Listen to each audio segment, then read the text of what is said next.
Oh maldito Hugh Hefner, fundador de Playboy, creador de cultura pop.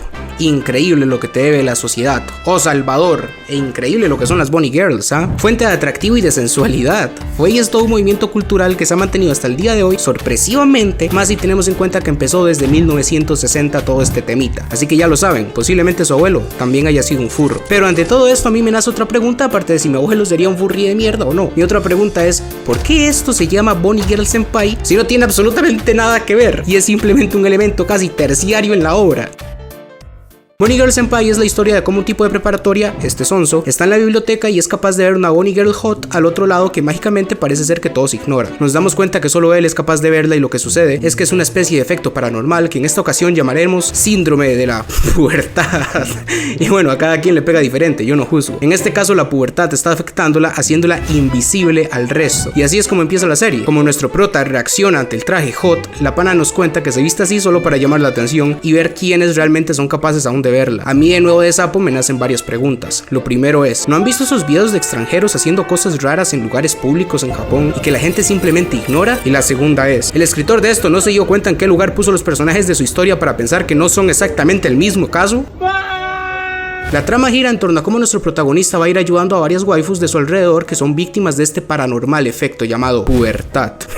Es medio XD, bueno, a cada quien le pega diferente, como dijo, a esta compa le sale un clon de sí misma. Dentro de la propia serie no está del todo claro qué es el síndrome de la pubertad, y después de ver la serie yo lo podría definir como una manifestación de nuevo paranormal que expresa un malestar psicológico referente a la pubertad, algo así como problemas muy específicos de los adolescentes, y la serie realmente te va a profundizar en esto, como cada una de las personajes que van a ir apareciendo en esta serie representa uno de esos problemas.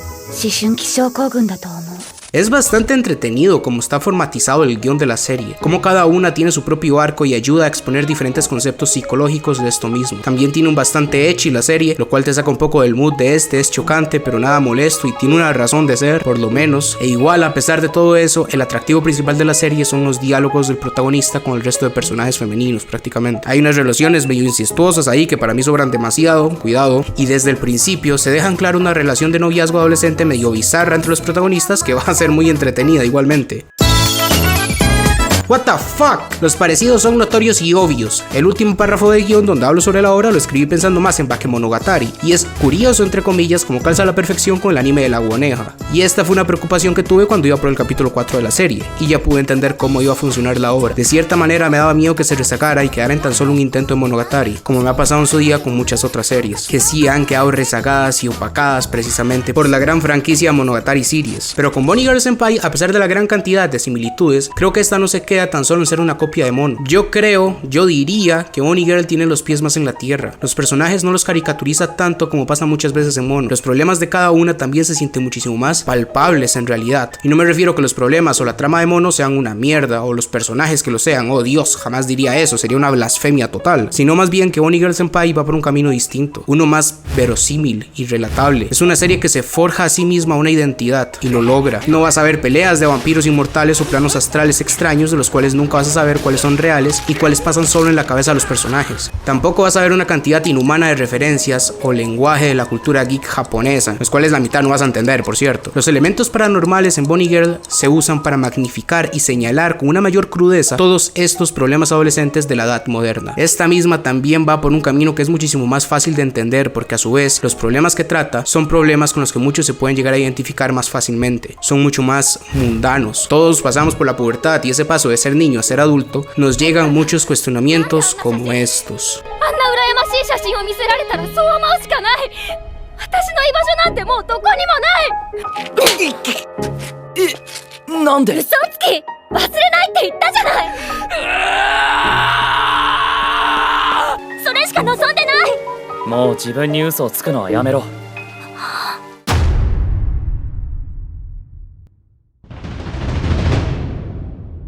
Hay varios puntos en la obra que te dejan patidifuso. Muchos de estos problemas de lo que es la pubertad se intentan justificar con mecánica cuántica. Y a ver, hermano, esto te deja más preguntas que respuestas. Los problemas no son tan complicados. Es claro que hay una aflicción más terrenal que afecta a la monita china de turno. De esta manera, el fenómeno de la pubertad es solo una representación de esto que la aflige. A la hermanita le comienzan a salir heridas en todo el cuerpo, simbolizando que el ciberbullying que le hacían claramente la dañaba. Una pana entra en un bucle temporal al ser incapaz de afrontar la realidad, o más que eso, afrontar el porvenir, lo que que viene después de ese día en bucle. No necesito que una pseudocientífica de 16 años me explique mediante el gato de Schrödinger qué es lo que está pasando, para que al final igualmente me digan que ni ellos saben qué es lo que está pasando. Y yo me quejaría más fuerte de esto, de que no hay una resolución muy clara o que las reglas no están bien establecidas, si no fuera porque la propia obra te dejan claro que esto es un chiste. Me da gracia porque los personajes se ponen a decir como, esto es muy extraño, ¿no?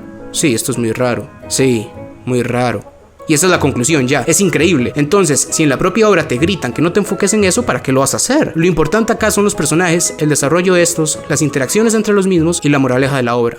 Claramente el primer personaje del que tengo ganas de hablar es el protagonista, Araragi. A ver, iba a hacer este chiste bastante más seguido, pero Sakuta es completamente distinto. Se me hace personalmente bastante extraño el concepto que maneja el personaje protagonista. Este va a hacer función en la obra como la voz de la razón para el resto del elenco, y la serie va a tener este modo de operar en función a que Sakuta siempre tome las mejores decisiones posibles. Tiene un pensar muy lógico, y más que lógico es uno maduro. Él no tiene problemas en enfrentar la realidad y su filosofía de vida parece siempre la correcta. Es casi como un personaje perfecto, que contrasta con el resto de personajes más inmaduros, más adolescentes, ya saben, que parecen que se ahogan en un vaso de agua. No, ¿qué voy a hacer sin mi celular? No sé qué hacer con mi futuro. Quieren más a mi hermana. Sakuta es el gigachat que tiene 2 dedos de frente y se comporta como un adulto y da la respuesta más lógica a todos estos problemas de la serie. Sakuta es mal visto en la escuela, es denigrado y siempre escucha cuchicheos a su espalda por rumores estúpidos mal fundamentados, pero a él ni siquiera le importa. Su vida sigue serena, como él dice, tiene 3 amigos, no necesita más, y no le afecta lo que diga el resto siempre y cuando esté bien con esos 3 amigos. Eso es lo que se podría decir que es un infierno para el resto de personajes, y varios se lo dejan ver en el propio show.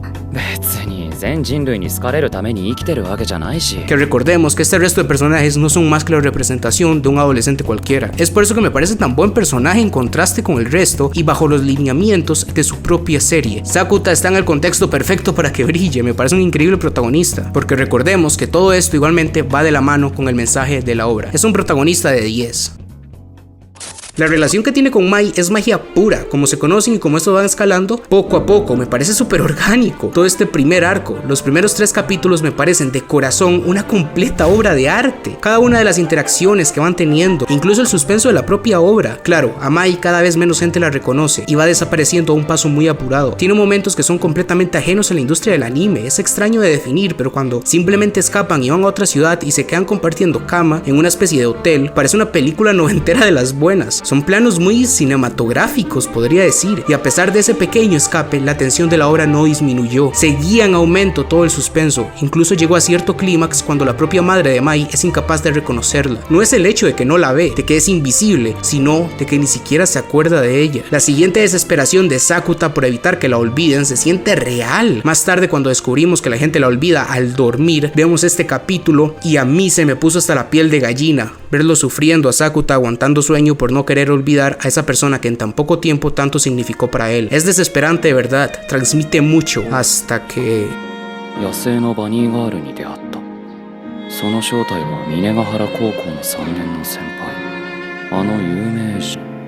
Es desgarrador cuando descubrimos que incluso él ya no la recuerda. Te provoca estar en el borde de la silla esperando por una resolución. Es cuando comprendemos que el problema de Mai, su síndrome de la pubertad, es que al ser una adolescente famosa está en este duelo interno planteándose si realmente quiere que la reconozcan. El fenómeno paranormal de la pubertad está solo ahí para magnificar ese problema, y por azares del destino, aka el guión, Sakuta logra recordar a Mai y va y hace una de las escenas que más pena ajena me han provocado en esta industria, incluso más que todo Watamote junto. Grita y se confiesa a Mai en el patio a gritos frente a todo el colegio, y no importa la vergüenza que esto provoque, porque la obra es autoconsciente de esto mismo y dejan claro que al final ese era el objetivo, deshacerse de la vergüenza. Como concepto me encanta, porque de cierta manera se sintió casi inmersivo para el espectador. Bueno, yo me revolqué en mi silla de la pena que me dio. Incluso los personajes se lo dejan ver después al propio protagonista.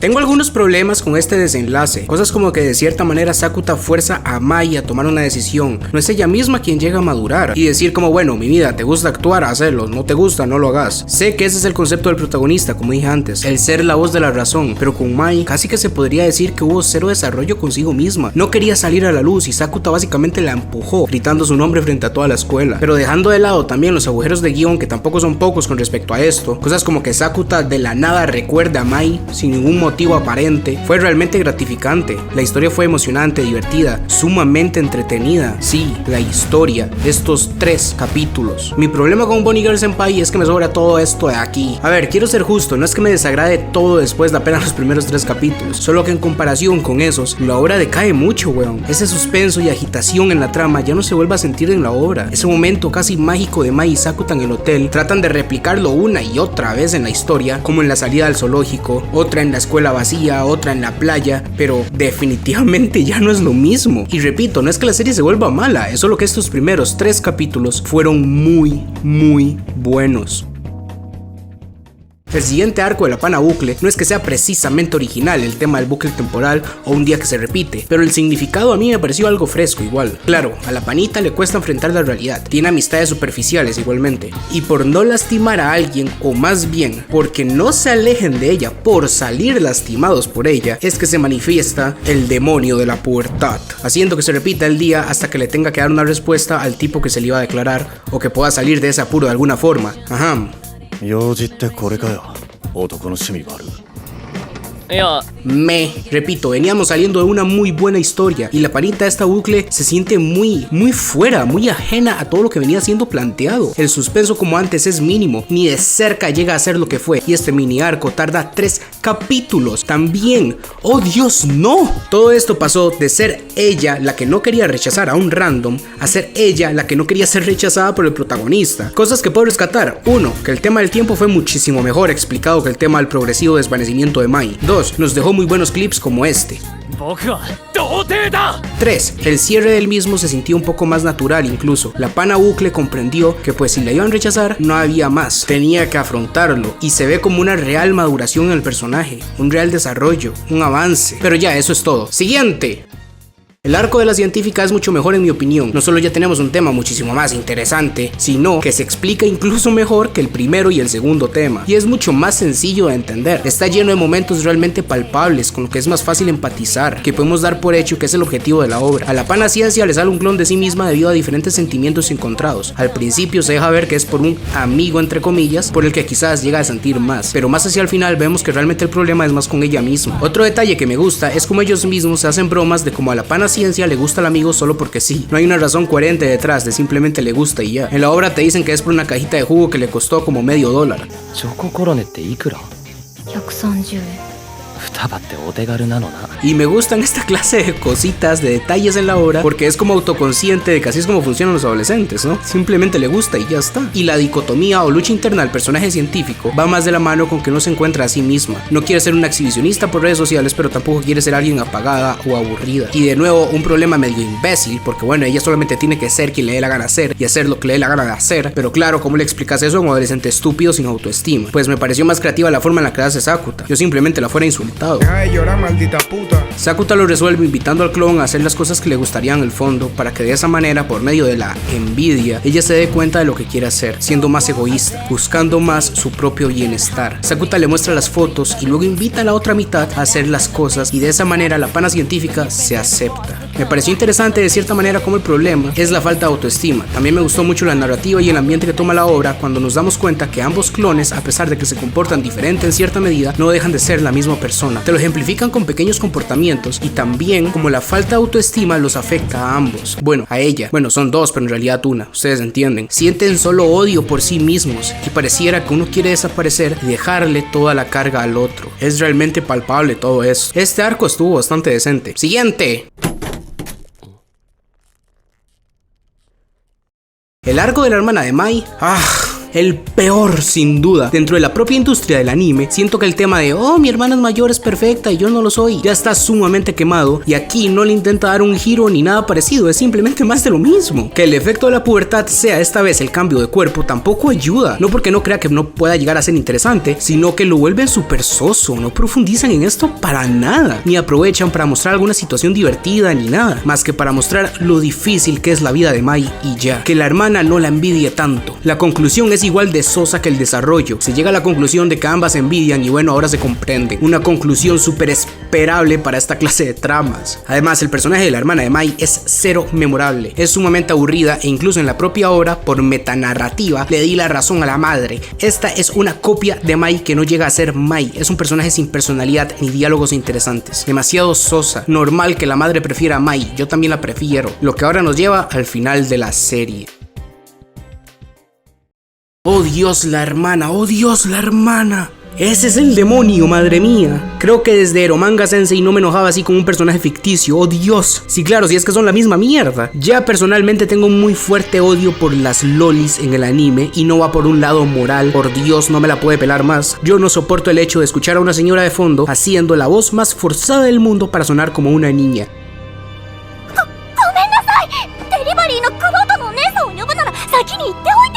Es horrible, weón, y no entiendo cómo hay gente que lo puede soportar, pero en fin, cultura otaku supongo. Hay veces donde puedo hacer excepciones, ya dije que me encanta Monogatari. Voy a hablar de Kaede, la hermanita como personaje, tratando de omitir esto de que es una loli para ser un poco más justos.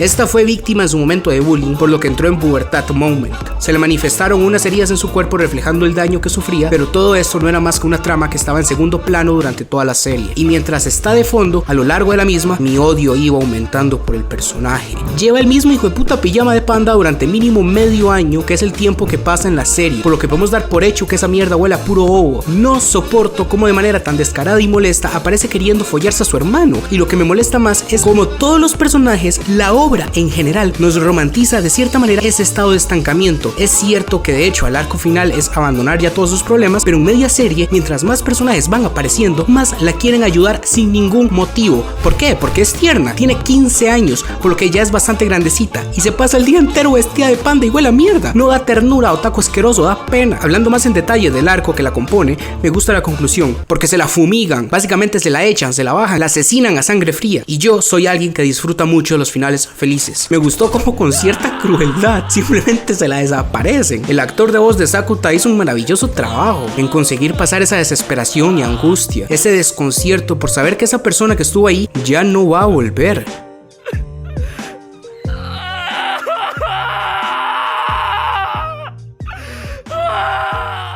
Me parece fascinante cómo Sakuta incluso en momentos como este aún sigue comportándose como un adulto recto e inmaculado casi. Claro, grita y llora porque su hermana que estuvo con él durante 2 años pues ya no existe, pero a su vez comprende que era algo que tenía que pasar. Bunny Girl Senpai fue una grata experiencia definitivamente, y los primeros 3 capítulos, ¡buah! Yo hacía una película de 2 horitas, añadiendo un poco más de desarrollo al tema de la madre de Mai, un par de situaciones divertidas con el resto de amigos, y tremenda obra maestra. Lástima que esto sigue por 9 capítulos más. No hablé del tema de la producción de la obra, pero es increíble, los paisajes se ven bellísimos, me encanta el detalle en los personajes, incluso de fondo, durante toda la serie, se ve espectacular, la música es maravillosa, y tiene uno de los mejores endings de la historia de la industria. Y eso sería todo. Adiós. 分かったよ。